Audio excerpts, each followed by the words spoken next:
you guys want? Get some sour cream and onion chips with some dip, man. Some beef jerky, some peanut butter. Get some Haagen-Dazs ice cream bars, a whole lot of hot. Make sure chocolate, gotta have chocolate, man. Some popcorn, red popcorn, graham crackers. Graham crackers is the marshmallows, the little marshmallows, and little chocolate bars, and we'll make some s'mores, man. Yeah, that's what I'm saying, yo. Also, celery, grape jelly, Captain Crunch with the little crunch berries. Pizzas, we need 2 big pizzas, man. Everything on them with water, a whole lot of water, and Funyuns. That's it? Ruck. And as I mentioned, Carl's one of the group of scholars who came up with the widely used now term entheogen for the use of psychoactive substances in religion. So he's kind of a grandfather of this modern area of study. He's worked with people like R. Gordon Wasson, Albert Hoffman, and he's enabled the study of cannabis in ancient Greece and the Judaic religion around the world to enter a new area in the academic world of acceptance, and has legitimized an area that had been limited to the counterculture before that. And so up next here we have Professor Carl Ruck, a classic of classics.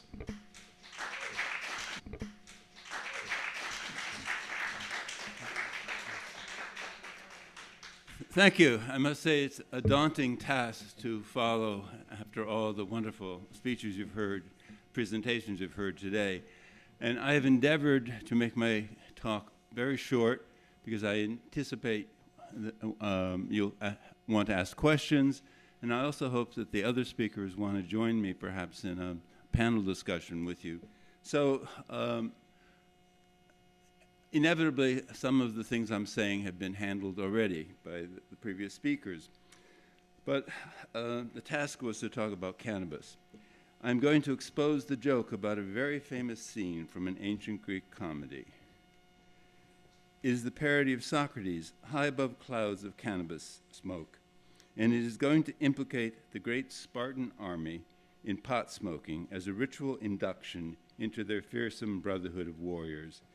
In the court trial, when Socrates defended himself against the politically motivated indictment for impiety, Plato has the great philosopher trace the general prejudice against him back to this hilarious portrayal in the theater of Dionysus. The precise accusation was carefully worded to mask its real purpose, which was that Socrates stood accused of sympathizing with the aristocratic Spartan elite. I want to prepare, however, for this expose by a quick overview of mankind's fascination with mind-altering drugs, particularly with regard to their role in religion and shamanism, where they are more properly termed entheogens. This is appropriate, since the purpose of this conference is to stimulate discussion about the current drug war and the denial of access to psychoactive substances employed as religious sacraments. The recently discovered Chauvet Cave, 1994, in southern France contains paintings and other evidence of religious use dating back to the Paleolithic period, some 32,000 years ago, before the present time, the new termination BPT, and left undisturbed for the past 25,000 years, when the site was sealed until the present day by a landslide. The German filmmaker Werner Herzog was allowed exclusive access to document it in his recent 2010 Cave of Forgotten Dreams. The evidence of ritual shamanism has led him to posit that the human species might better be named Homo spiritualis.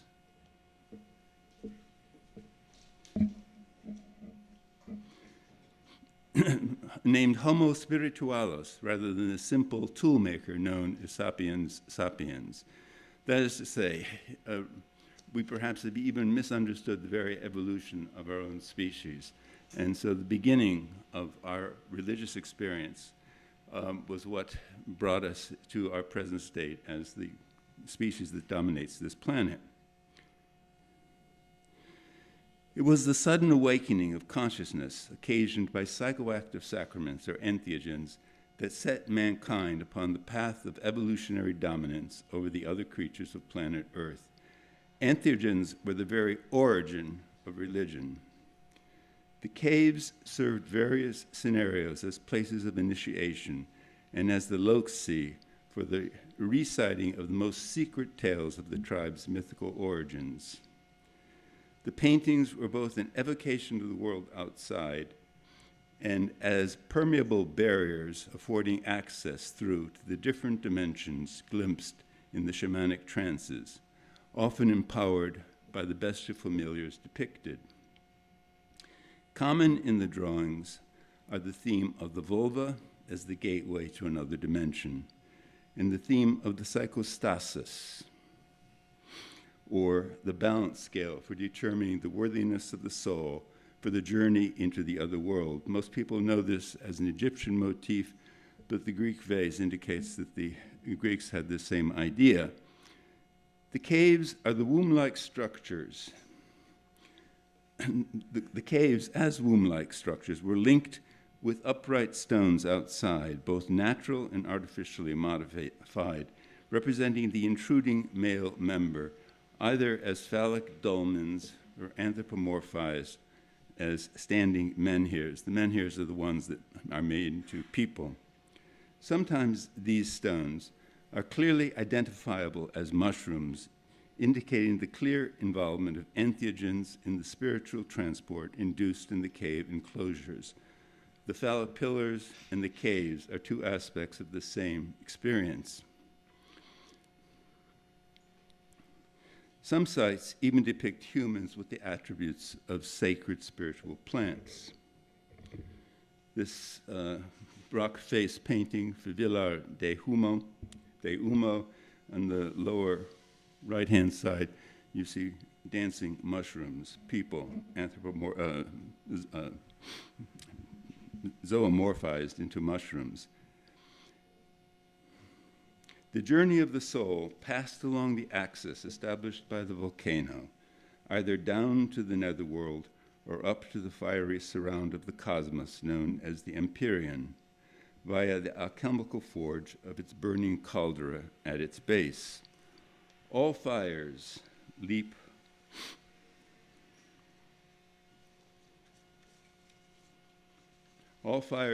upward, converging at the ultimate limit, which is the fiery surround of the cosmos. This becomes the final corporate accumulating totality of all consciousness and gnosis. Thus, the cultural founder of the tribe was often the thief who stole fire from the gods. It's more than that, however. This fire was emblematic of spiritual transmutation and was found resident in the psychoactive plants that were the substance of the Eucharist sacrament.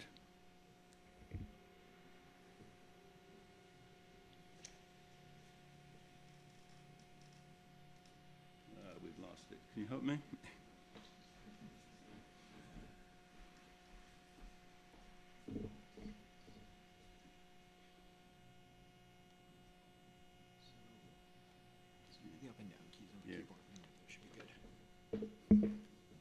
Okay. Yeah. The use of the narthex to designate, thus Prometheus, who is the best known of these fire thieves, stole fire in a manner that is clearly identifiable in classical Greek tradition as the motif of the special procedures involved in the gathering of magical plants. He placed the fire stolen from the gods in a narthex. This was the hollow stem of a giant reed, a container thereafter employed symbolically by the herbalists in harvesting medicinal and sacred plants. It is blatantly named as the receptacle for narcotics. The word was adopted as the title for several encyclopedias of drugs. The use of narthex to designate the vestibule of Christian churches indicates the longevity of the metaphor that sacred space is accessed through the medicine cabinet. It's quite obvious. This gateway sometimes was ornamented with the pagan goddess above, spreading her vulva as an invitation to enter her transformative womb and cave, through to the world beyond.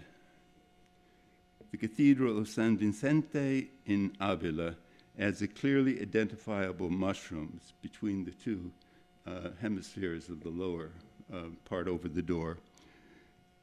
To the total mushroom design, the whole door resembles a mushroom, which is traditional, the traditional entrance to the Christian narthex. The narthex was wielded by the ecstatic Bacchants, the maddened women or maenads possessed by the god Bacchus. And how many times I say this, it doesn't get through. The maenads were doing a mimesis of gathering a sacred plant, and that's what the thyrsus indicates quite clearly. It's the box. There are other names for it also, but the box for the gathered magical plant. The maenads were possessed by the god Bacchus, whose mountain revels are depicted with a myriad of motifs that encode the simple reality that they are gathering magical wild plants.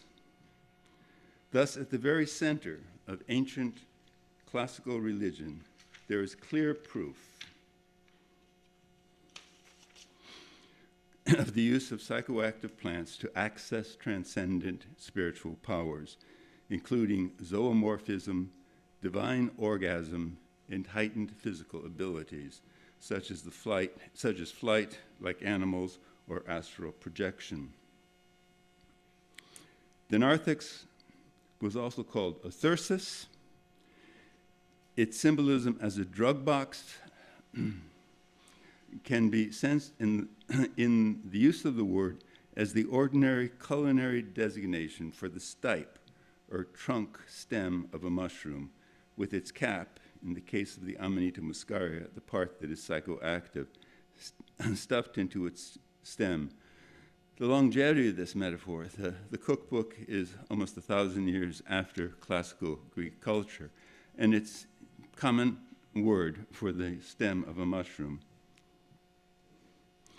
The god of the maenads was also called Dionysus, whose resident spirit was found in the drink of wine, a mixture of the alcoholic product from the fermentation of the grape, fortified by a variable admixture of natural botanical intoxicants. The cultivated wine and its manufactured intoxicant were paired with its pre-hybridized wild manifestation was seen in the naturally intoxicating ivy. Greek wine was always a drugged potion. Refusing to accept this gift of the god resulted in recidivism, or destruction of the city. Whereas acceptance was at the heart of democracy as a form of government, uniting classes and empowering the lower orders. And in the case of Athens, the controlled and beneficial hallucinatory reality enacted in their god's theater was largely the reason for the city's emergence as a cultural icon of its own. And in ensuing times, it was drugs that created the 5th century BCE classical age of Pericles. And as you see, I'm quoting David Hillman, who is a very intelligent man for saying these things. These theatrical performances were symbolically inspired emanations from the sacred cave at the base of the Acropolis above the theater. This has not been noted before, that there's actually a cave, and it's not by chance that the theater spreads out below the cave. It's an emanation from the cave. It's an enactment of the Paleolithic cave experience. There was apparently, there you see the cave again. There was apparently a true tradition that the great tragic writer Euripides created his dramas in a cave of his own on the island of Salamis. where his family had estates. The cave is deep.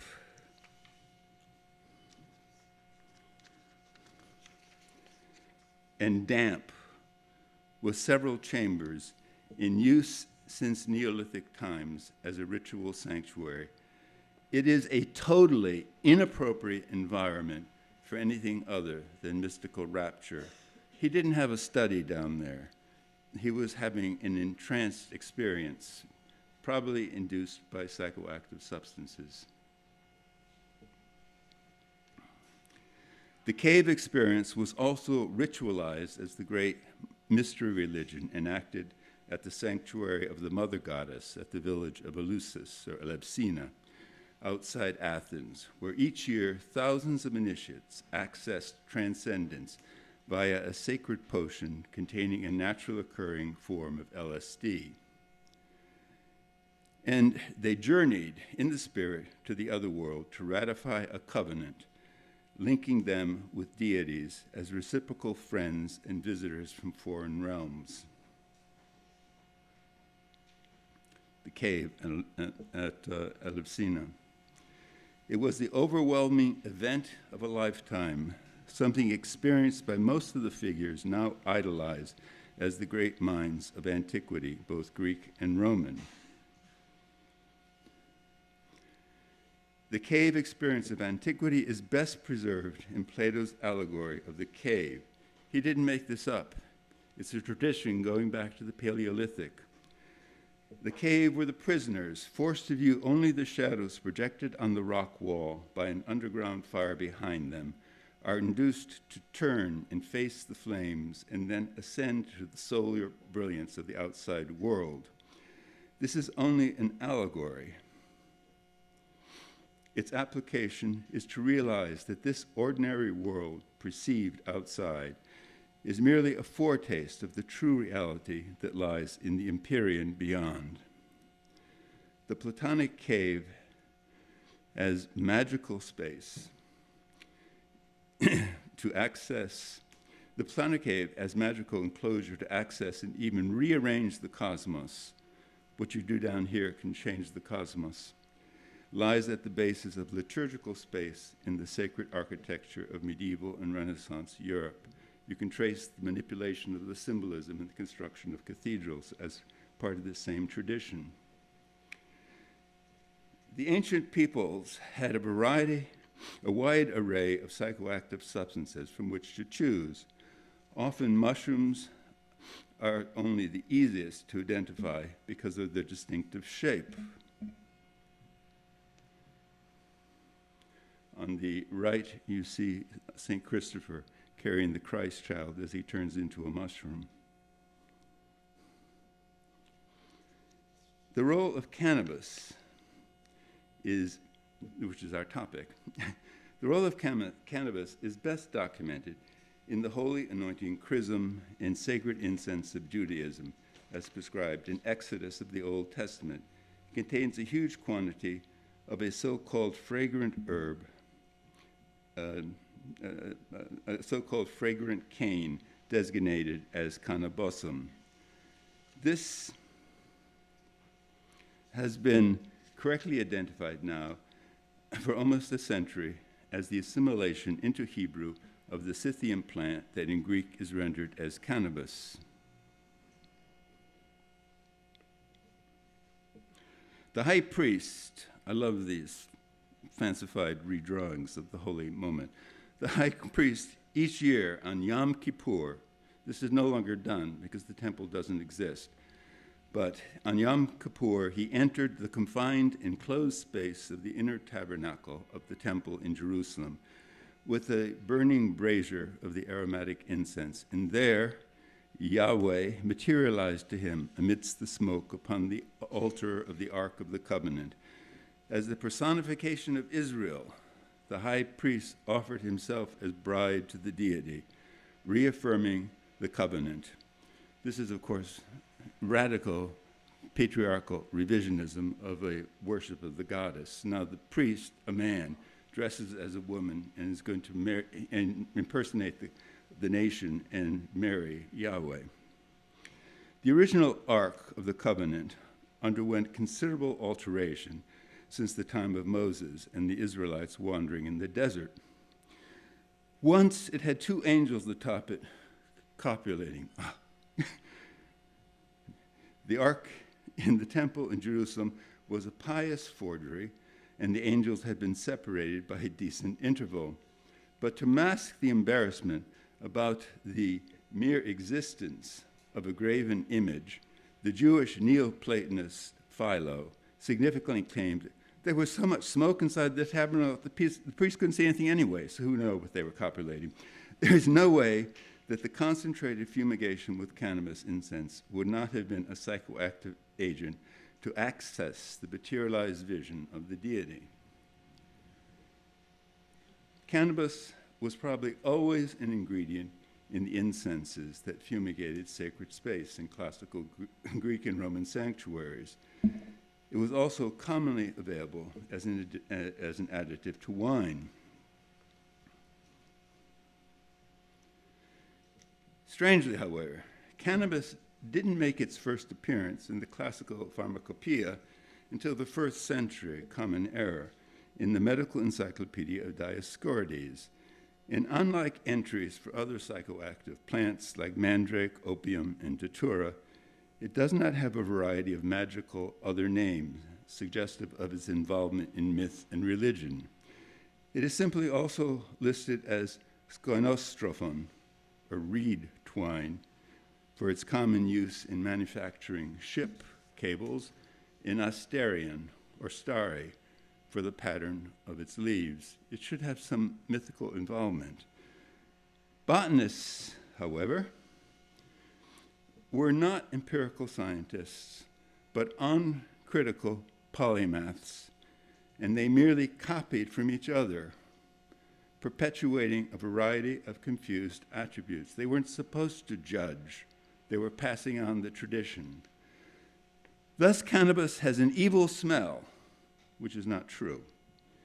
And it was used to treat a variety of symptoms, from impotence, perhaps, to flatulence, I don't know, and earaches, especially worms in the ear. Nor did they know correctly what parts of the plant are chemically active.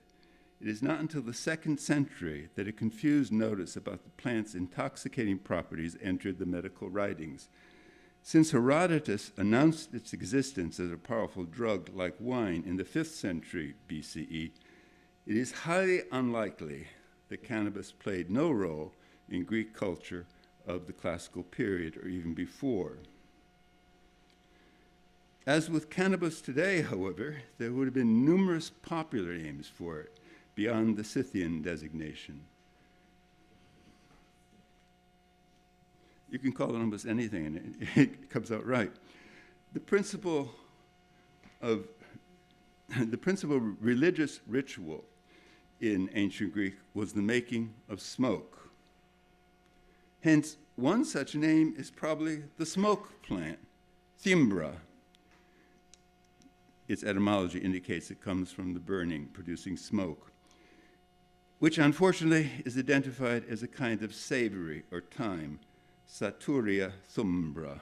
How disappointing. No. It is named for the satyr, the ithyphallic goat manifestation of the god Bacchus in the mountain revels of the Maenads. The satyrs materialized as sexual agents for the god, convorting sexually with the women in what can only be understood as a cosmogonic mystical orgasm, since goat men do not exist except in a parallel dimension, such as the one the women accessed in the ritual gathering of the intoxicating plants that embodied the deity's spirit. It is, in this regard, it is interesting that among the items of misinformation recorded about cannabis is that it grows in the depths of forests. Satyriasis is the medical designation for inordinate male lusting. Such an association with the ecstatic metaphor complex indicates that the common identification is probably erroneous. Linnaeus, in his exercise of devising a universal scientific nomenclature, often merely distributed available ancient names without regard to the correct identity. Thumbra is also associated with the god Apollo, probably as the traditional opposition with Dionysus. Apollo had the surname, the nickname of Thumbrius, supposedly derived from the assumption that there was a place, never identified, there is no such place, near Troy, where he had a temple. Or maybe there was a neighboring hill of the same name. This is analogous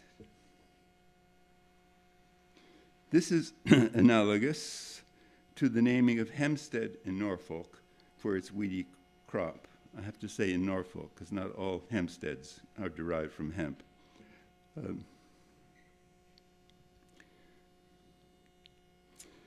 One of the sons of the Trojan priest Laocoon bore the name Thumbros. In the famous Dolon and Odysseus episode of the Iliad, the Thumbra plant figures in the ruse of lycanthropy, turning into a wolf. This is significant because the Homeric poems written down in the 8th century, so we've gone back now several centuries from the classical period, and they're traditional material. So it goes back to whenever the story was first told, and that probably goes back to the first shaman's experience in the sacred cave. The mother of the god Apollo was supposedly shown the island of Delos for the birthing of Apollo by a pack of wolves from his southern Anatolian homeland. That homeland was Lycia, named for the totemic wolf, which figures in the iconography of its coinage. Significantly, the person who eats Thumbra experiences altered vision. In Aristophanes' Acharnians comedy, the poor farmer imitates a sacred procession for a private celebration of a rural festival. This means it was commonly known to the rural population and involved in their rituals in the 5th century. He instructs his daughter to carry her basket, seeing with the sight of a Thumbra eater, which apparently means in a state of vision accessed by the herb. Happy the man who marries you, the father declares. It makes you fart like a pussy in the morning. Watch out for the crowd so that no one sneaks up and nibbles off your jewels. It is unlikely that a poor farmer's daughter has anything but metaphoric jewels. The scene is expectedly obscene. The slave Xanthias is told to follow behind. It's your job to keep it up behind the basket bearer, he is told. Since this is comedy, the phallus is still attached to the actor as his stage costume. The basket has obvious sexual metaphors. It appears that Xanthias has his upright phallus behind the unfortunate girl, wiggling her so-called sacred basket. Such baskets held holy objects in the form of replicas of the sexual organs.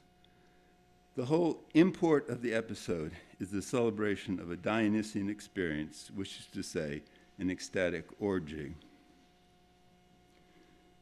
The sexual and sight-altering connotations of the Thumbra plant, as evidenced in the Aristophanic episode, as well as its association with satyriasis and Apolline lycanthropy, are clear indications that the plant is not Linnaeus's savory thyme, but savory is the way they translate satyr, savory thyme, but something psychoactive and fuming or smoky, and capable of accessing shamanic animal transmogrification. Few plants are generally aphrodisiacs in actually stimulating the genitalia, but generally the euphoria of the trance state has orgasmic similarities, especially in the experience of imperial transport or chthonic oneness with the realm of Gaia. Thus, it was an ongoing routine joke in Aristophanes that Euripides' mother was a vegetable seller, implying that she was an herbalist peddling her sexual remedies through the streets, although the family was landed in hardly lower class. She was a witch. The most obvious ancient name for cannabis probably was simply smoke, kapnos. The smoke walkers, or kapnobatai, were shamans who accessed their trance state by fumigation, most probably with cannabis fumes. As smoke, it lurks in the famous parody of Socrates in Aristophanes' Clouds comedy, 423 BCE. More explicitly, clouds of smoke. It's specified. The philosopher was introduced on stage, hanging high in a basket, so that he can access his high thoughts as he summons his clouds of smoke beneath him. If he were not high, he could never have had his philosophical ideas. The old man Strepsiades has enlisted himself for the education in the school of Socrates in order to find a way out of paying for the debts that his spendthrift son has run up. He declares himself ready for his initiation. He has fasted and eaten only thimbra as a steady diet of smoke plant. Just before Socrates came swinging in high in his basket, his students were parodied as burning coals in his think shop. This is in the likeness of the Scythian cannabis fumigation tents, as they searched for the secrets of the mysteries. Herodotus had described this ritual in his history, which was current knowledge at the time of the Clouds comedy. With the historian just recently deceased, Herodotus had probably given public readings of his history in Athens. We have to remember that people didn't read. They could read, but there weren't any books, and reading was tedious. It was public performance, and Herodotus is known to have performed his history in Athens. He describes the Scythian cult of the dead, in which the men set up small teepee-like tents and creep inside, tossing cannabis onto red-hot coals in a brazier to produce a highly intoxicating fumigation that transported them to a state of ecstasy. Archaeological remains, as you have seen, have confirmed the existence of such funeral ritual among the Scythians.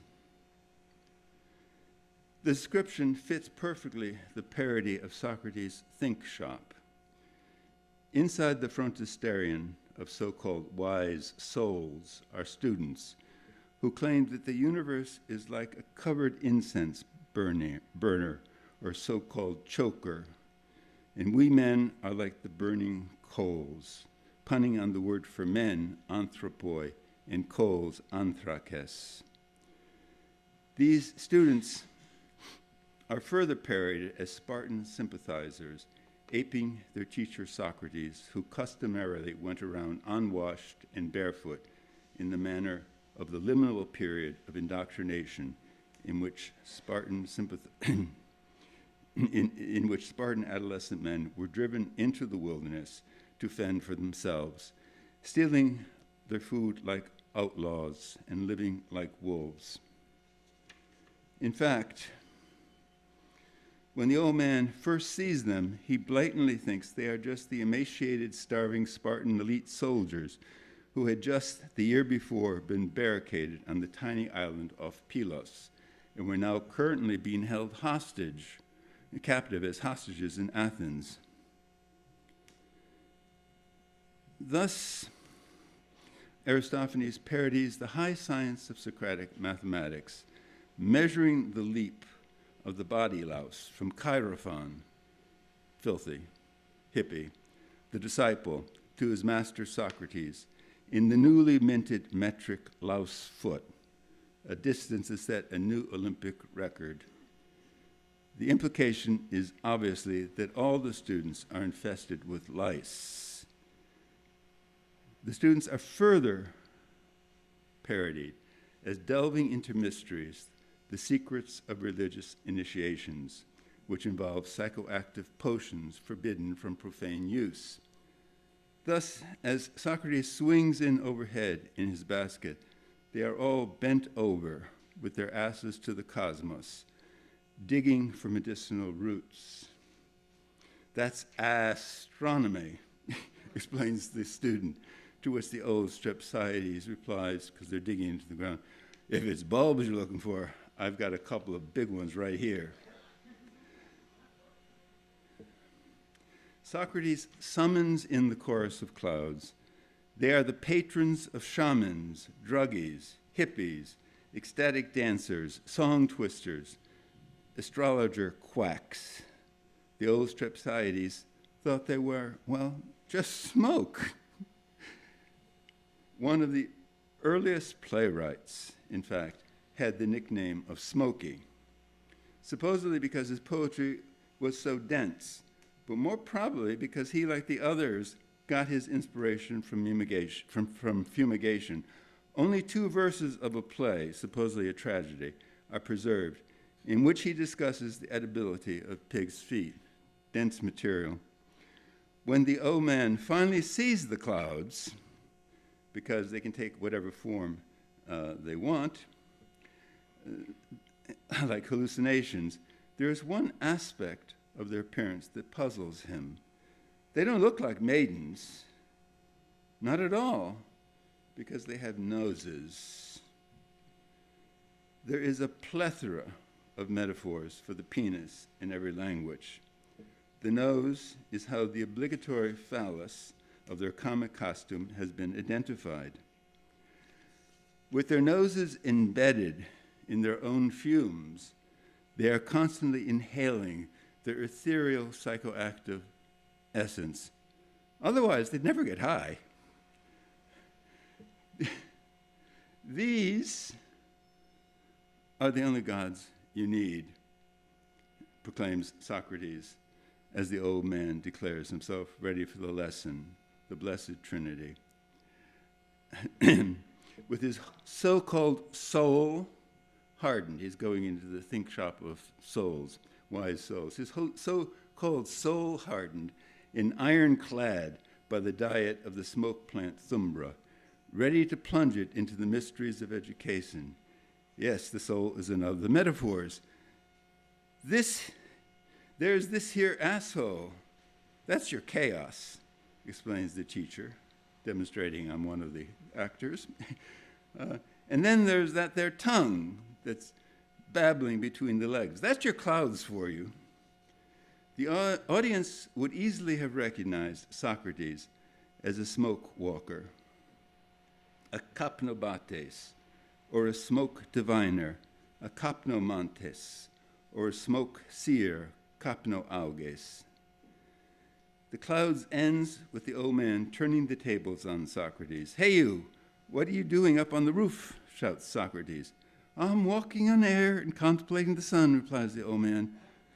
I'm going to choke, cries Socrates, using the same image of the choker, or pnigevs, for the think shop, as Strepsiades sets it afire. The Scythians, with their smoke ritual, we like to think they were far away, but they're not. They weren't. But in particular, they were actually a familiar feature in Athens of the classical period. They were hired as mercenaries to supply the police force. The Spartan implications probably indicate that the Athenians suspected or knew that the soldiers cemented their allegiance to their Apollo wolf god and to their warrior fraternity with a cannabis ritual. Similar rituals are documented for the Nordic berserkers that turned into bears or wolves, became berserk, and had some kind of psychoactive sacrament, probably a Amanita muscaria. In the case, my final picture, in the case of the warrior brotherhood of Mithras were back in the cave. The members, who included the elite of the Roman Empire, most of its emperors, soldiers, and male bureaucrats, perpetuated the cave experience traceable back to the Paleolithic age, and experienced transcendence to the realm of the Empyrean through a sevenfold stage of entheon-induced initiations. The chamber was always fumigated with incense, in addition to the other psychoactive sacraments. Mithraism was the way that the Zoroastrian Hauma Soma cult was assimilated in the civilizing traditions of Europe. Okay, we're done on time.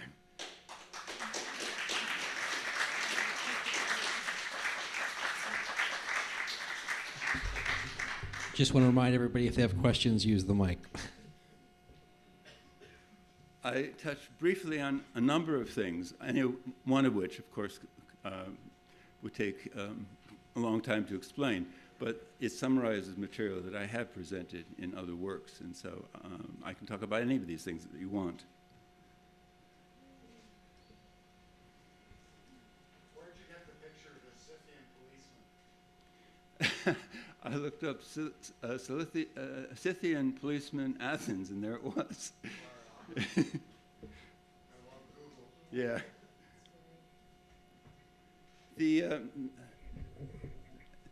The strange thing is that there was so little apparent mention of cannabis in classical Greek culture, and that is simply because they were not accustomed to the term cannabis, just as we're using cannabis here because this is a conference, but most of us don't call it that. Maybe we're beginning to call it that now. But even the law that restricted its use referred to it as marijuana. I mean, how sloppy to refer to the plant not by its Linnaeus name.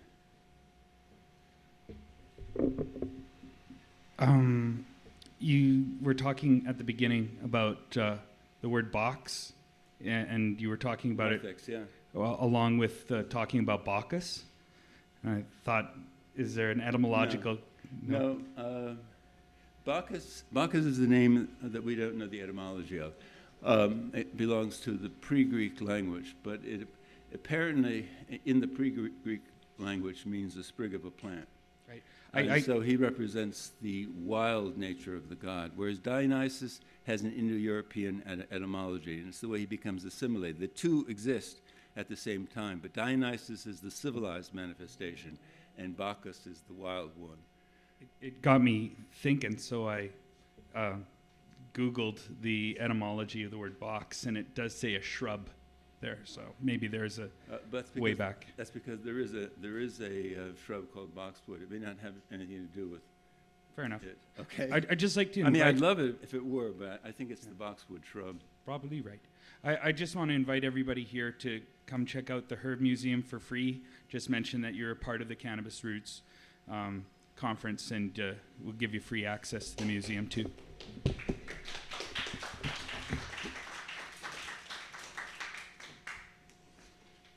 Any other questions, or to anyone else who spoke? Yeah.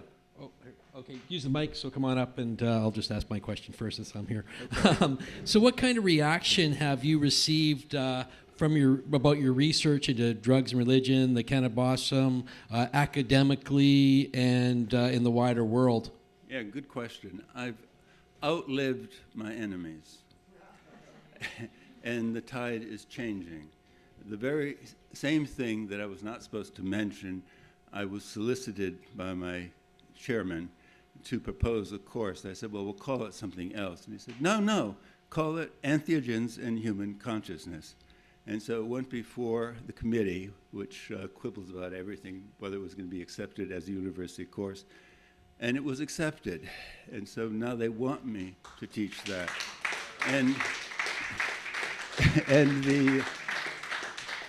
the fact that classical scholars ignored the work on the thyrsus and the narthex and the monadic ritual has turned around too, because there are new scholars now in Greece, northern Greece in particular, and Bulgaria, and we're organizing conferences, and they are indeed saying, yes, there were mushrooms, there was cannabis, it was an ecstatic religion, and it goes way back.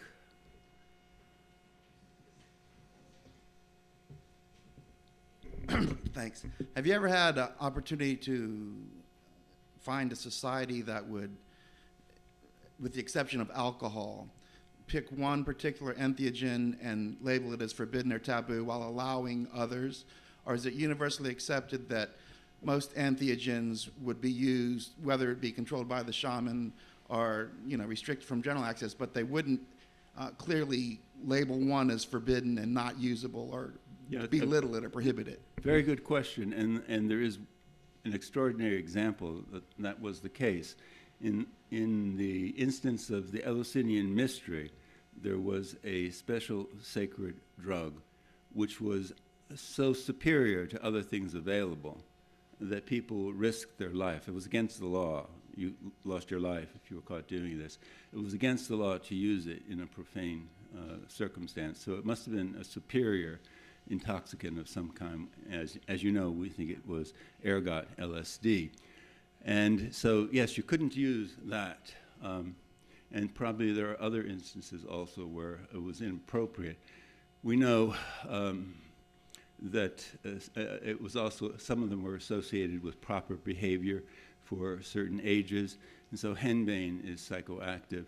But there's a mention in one of the comedies saying, look at you, as old as you are, and you're still doing henbane. So you should do that when you're young.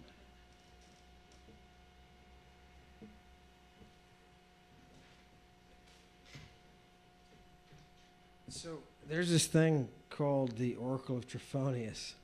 Oh, yes. And if you could just tell us a little bit more about the Oracle of Trophonius. You mentioned, and the reason I bring it up is you mentioned caves and the oddity of having the oracular experience. This one has always blown my mind because it was the one oracle that you didn't want to do. Yeah, I know. They actually had a saying of, it looks like he's come out of the cave of Trophonius, meaning they were shell-shocked. Yeah.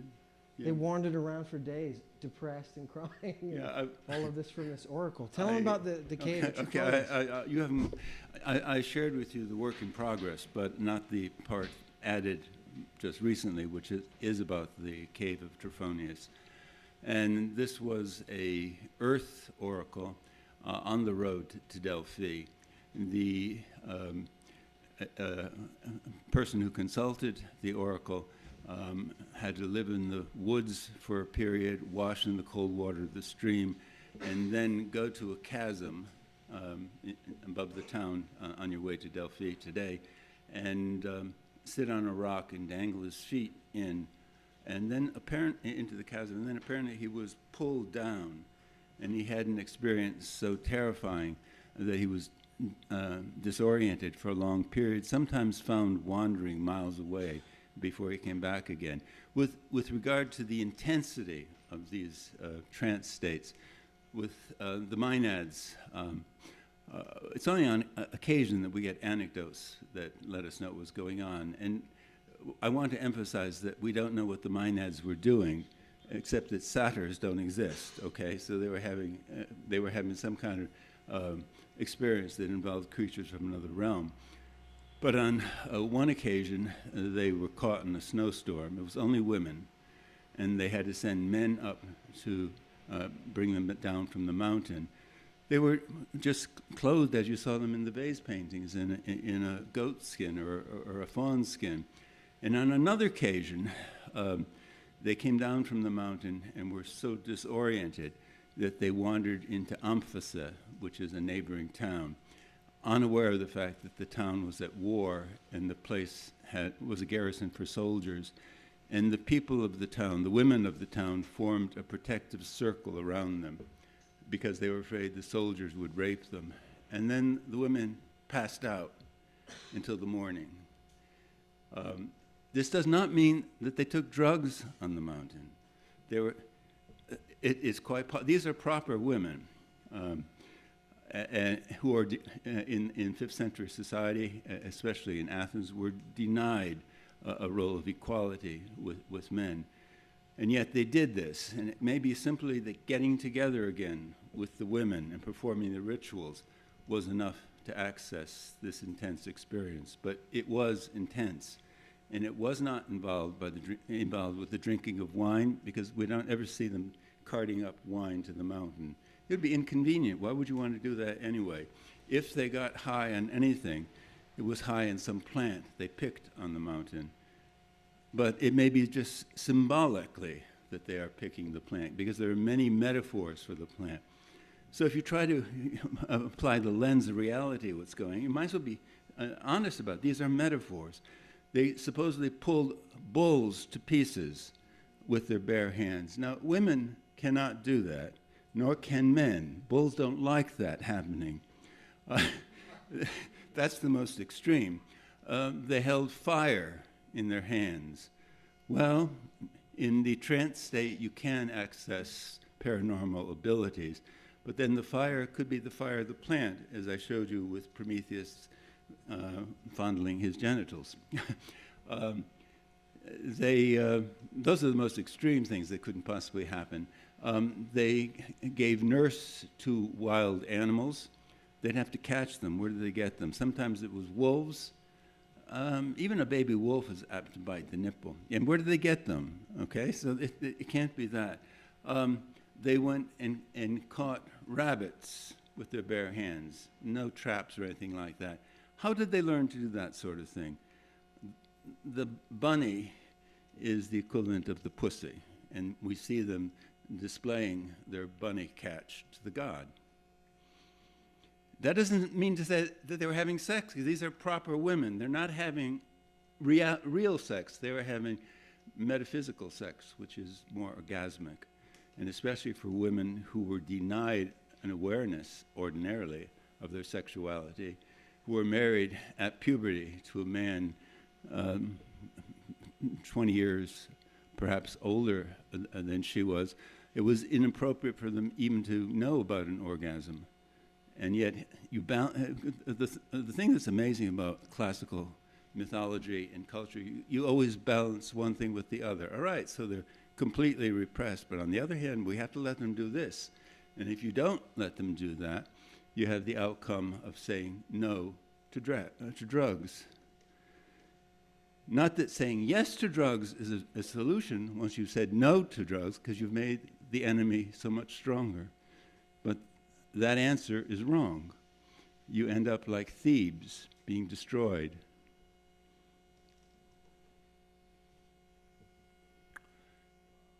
Anything else? Not even about Mithraism. I mean, I passed over that very quickly. But these, suppose they went into these caves to have a banquet. They're small, about half the size of this room, and about accommodate 30 people in a very small space. We know some of the nasty things that they did as part of the rituals, but in addition to that, what they experienced was bursting through the cosmos. They prepared for this by drugs and by rituals. Amongst the rituals at the beginning, the initiate, as still happens in secret societies, was humiliated by hazing. It was for men only. He was stripped naked. We see this in frescoes. Or he was dressed as a woman in front of the other men, and he was married to the man who was at the height of the hierarchy, the father. This appears to be ritualized sodomy. And as in all hazing incidents, something so embarrassing happens that you now feel closer to the other guys.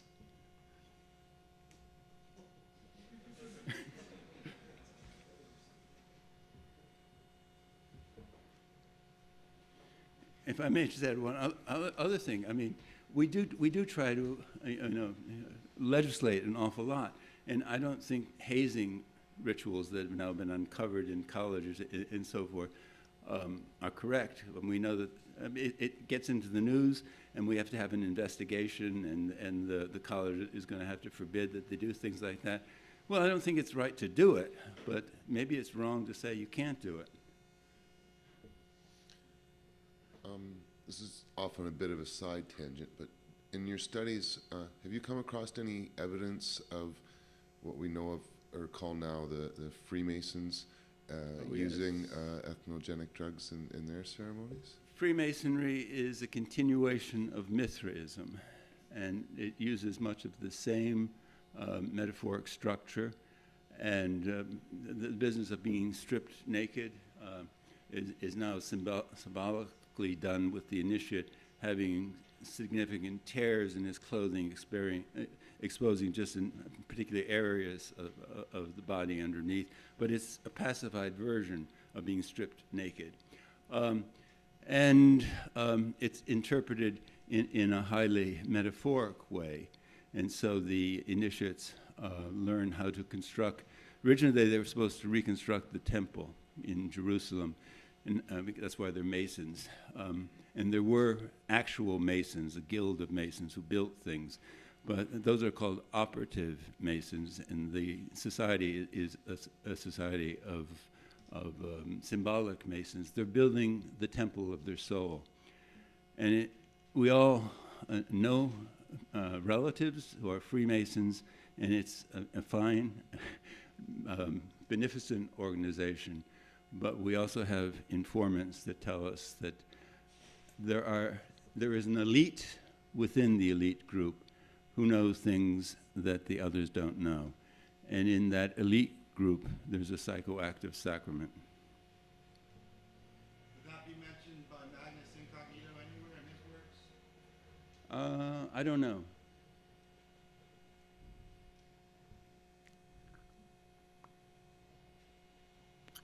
Anything else? You've got me.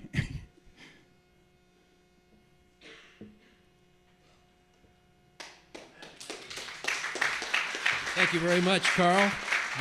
Great presentation, and thanks for everybody for coming to Cannabis Roots, and thank you to our international audience out there in the interwebs. And yeah, thanks so much. Make way for the entheogenic revolution. Waiting on that heifer, Julio. Fuck you, fuck you, fuck you. You're cool. And fuck you, I'm out.